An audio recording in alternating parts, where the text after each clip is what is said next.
Hello. Thank you for joining me in this event. I will give you some of my thoughts on the current development within the field of dance from my perspective working internationally. I call this text that I will partly read for you. Hey, hey, we are the monkeys. So looking around, I see so much cowardice, ugliness and fertility, sore feet tapping the wrong floors and hands losing their grip.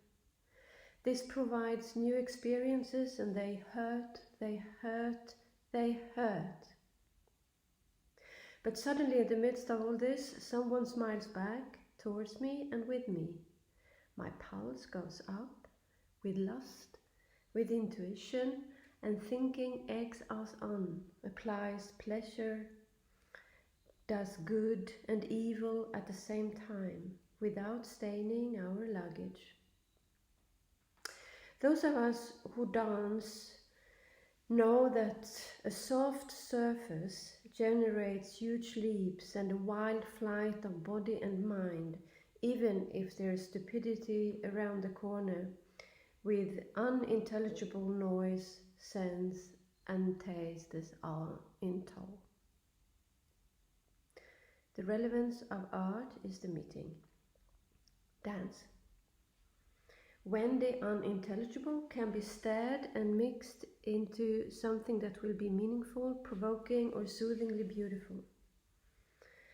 Art can comment on everyday life in other ways than news reports or political decisions and regulations. This is where the civil disobedience comes to the fore.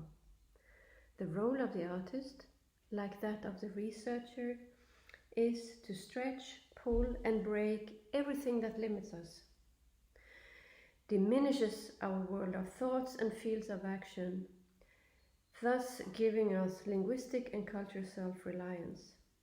The role of our audiences is to take part in that meeting.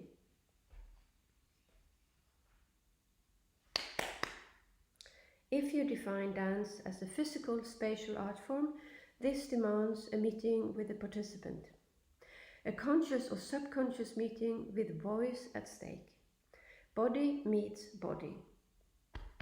Thoughts meets thoughts.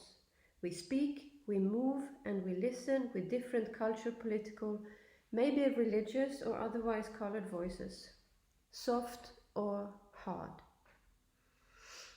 We think and act with different bodies in various spaces.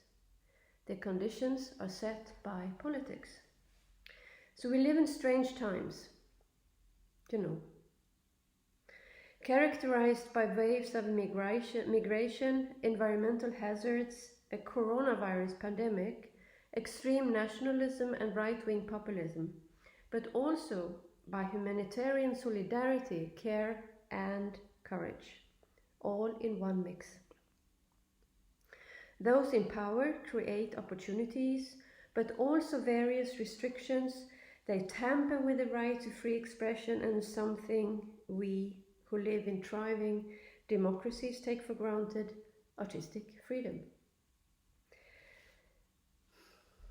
Censorship is today the greatest threat to the artistic freedom needed to create relevant and timely artistic works.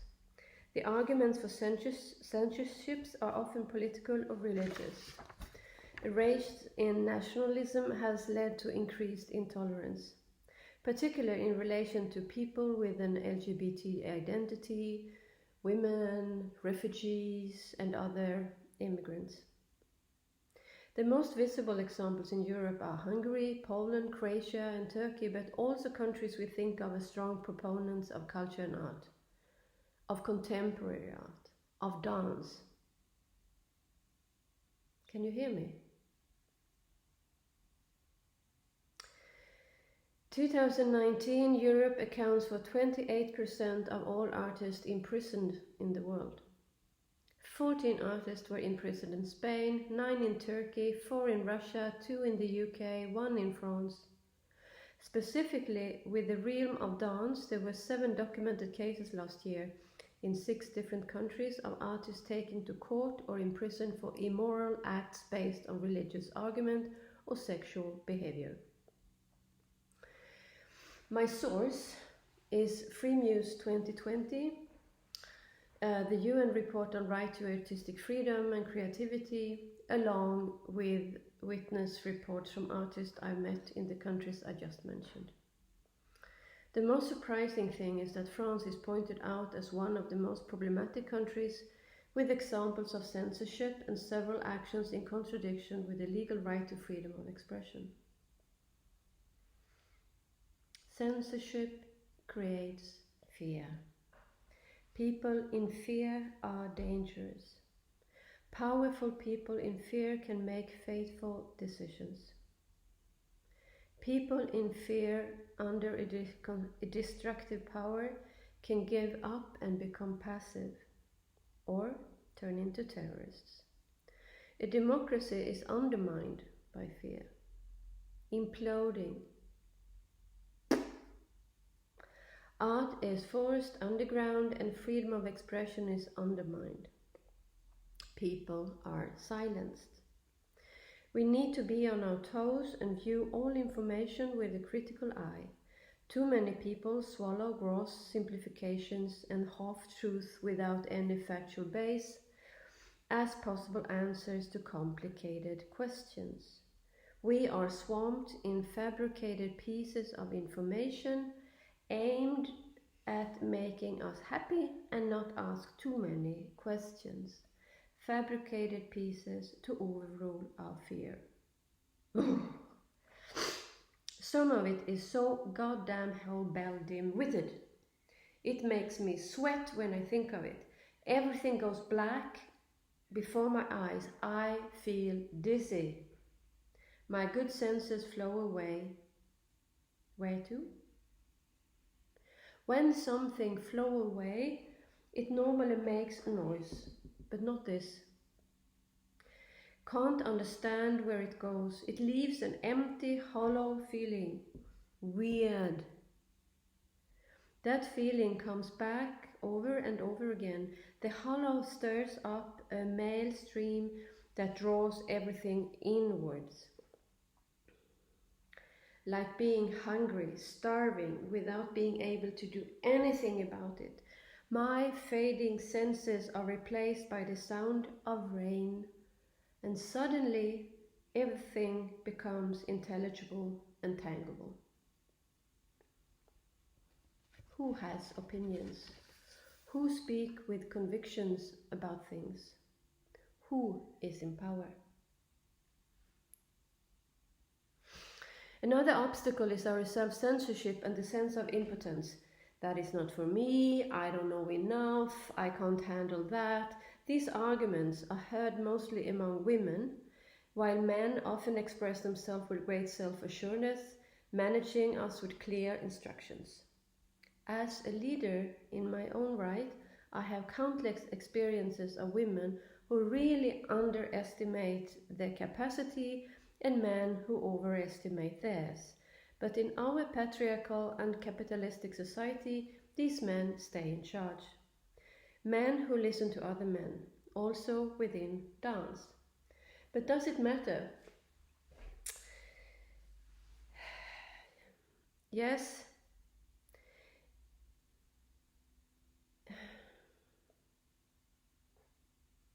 If it leads to a priority for male artists, if it offers distinguished posts or grants to other men, in the disguise of qualitative criteria set up by men, interpreted by men from a masculine culture and value system. Otherwise, not. Gender is not everything, but we cannot escape the culture heritage that gives priority to the male voice. Hey, hey, we are the monkeys. We can choose to ignore the self-assured opinions in favor of a deepened reflection and unfettered thought processes. We dance with a physical voice. Hey, hey, we're the monkeys. We can choose to be generous and listen, think and act without claiming an absolute truth. The culture voice is speaking, gender is speaking, politics is speaking. We can choose to show loving, caring, compassion without refraining from criticism and opposition. The disobedient ones live richer but are always vulnerable. So let us not get lost in populist idea about art as something applicable, useful to be produced on a conveyor belt. Let us help each other by sharing strategies, methods, networks and life experience of various kinds. Let us listen to one another and bring forward new voices. Let us be generous. Let us dance. Don't ask for permission, just do it. I know that everyone has the ability to feel, think and act. If you just believe in your own ability, we all get wet when it rains, and even if some of us are more resistant than others to hunger, and hunger can always be stilled if you get something to eat. How generous we can afford to be is a question of culture. It is easy to be penny-wise and pound-foolish, like simplifications, witless. So where do we find the positive signs we need to have any faith in the future? How do we nourish trust and courage to feed our processes? I can see a will to change among new generations of choreographers and dancers. I see a challenge to existing power and market structures, a distancing from conventional institutional structures in favor of new dialogue formats, and an openness for active meetings with the audience. I see curiosity towards what can be generated by artistic strategies and actions. At the same time, an ambition to restore beauty and lust in aesthetic experiences. It is an eternal wave movement. Art can generate the self-confidence and faith needed to give people a voice, the sense and the ability to engage in critical reflection. A voice can be heard as a spoken word, an image, a sign, or a body, and at times as dance. Explorations of Now is an ongoing collaboration between the Swedish Cullberg Ballet Cultivator and the Institute of Future Studies. I quote, "With artistic and scientific processes as an entry point and with existential questions as our foundation, our intention is to create meeting points where we explore how to liberate our collective power of imagination to reach a sustainable future." This is said by Stina Dahlström of the Cullberg Ballet. A Danish duo, the Two Women Machine Show, produces critical works that place contemporary choreography in different political and activist contexts, and they say, "In the making of My Body is a Barrel of Gunpowder, we explore different types of warfare strategies and associated them with a conceptual and body-based practice." Bala Tamas Fontin is a Polish artist who now works in exile with a transdisciplinary mix of choreography, poetry and magic. She says the following: "My magic has become primarily a political strategy and an artistic activity. I stopped differentiating the political from art, my body from the social body, the home from public space, the dance from performance art, the theatre from visual art. My magic, or rather a choreography of magic, is my thinking, my being in the world, my revolution, my celebration and victory." Or, as the Swedish choreographer Anna Koch says about a strategy with a Weld platform, Weld is focused in the art of dance to create situations that deepen and enhance the art form and widen the concept of dance. We do it as an independent platform for experimental processes and knowledge production. We gather impulses, we do matchups, We break down, rethink, and try to define ourselves as something not completely tangible. With the critical and free thought process, we want to share a physical, virtual, and sensual space where actors within art and science can meet and uncover alternative avenues. Well is the platform in constant flux, an art project in its own right. So that's how life goes on in IRA, dance. I behave and work hard, so do you, I expect. Vala and many others have been forced to leave their home countries because of repression against artists. I enjoy the freedom of living in a country where I can do what I want. I choreograph a movement through time and thick layers of sensual bodily experiences. I feel, I think, I act, I write, I speak on occasion, I draw, I paint, and I dance. But not every day. In dance, my body at times expresses more than I can cope with. Nothing is as clear as in dance. I dream my dreams and make everyday life into something more satisfying or more worrying or more dangerous. As Batko says about their latest work, it's called The Labor of Panic. The labor of panic is a happening created in suspended time, a time with a quite certain endpoint and a rather uncertain beginning. However, to allow the everyday to be something else, to allow something to end and something new to begin, the infrastructural spaces itself must allow the possibility of change. That is the terrain where one outlines the contours and excavates the remains of that which cannot come to be and that which may yet occur. End of quote.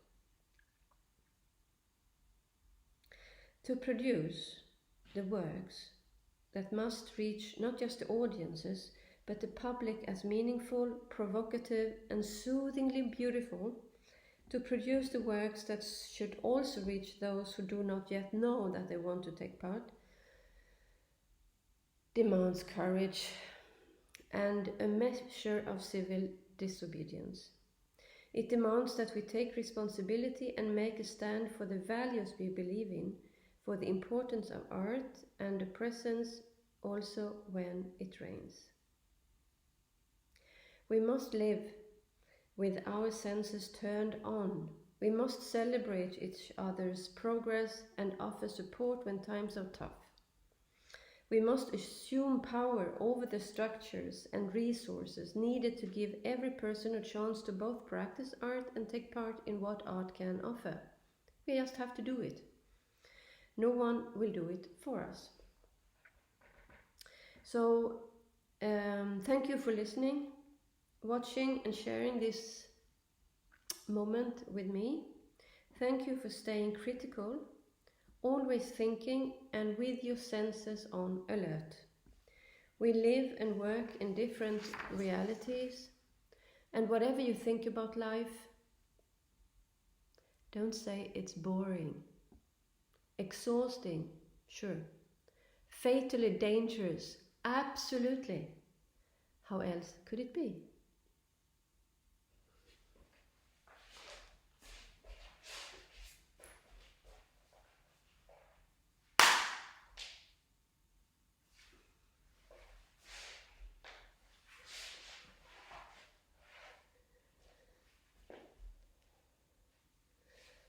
From me to you. Bye bye.